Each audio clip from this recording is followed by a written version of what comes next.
Can we use these hand shapes? If we use this sign, I feel it is difficult to visualise the concept of an urban heat island. Need to show it is coming from the sun. Looks like a bomb, doesn't it? For a long time, we didn't have any vocabulary in sign language for some of these modern concepts. So it's important to have these signs in order to be able to access these conversations. We tried to make the signs as visual as possible, a visual representation of the concept, what it means. Why do you use concepts instead of words? A good example is carbon footprint.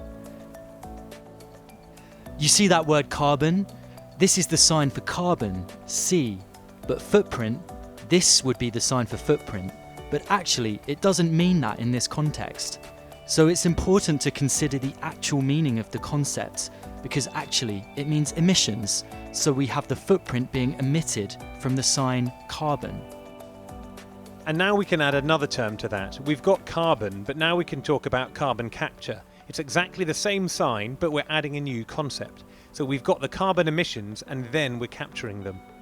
I've come to Glasgow to meet a class of deaf students to see how they are learning these new signs. What does it feel like to have these new signs?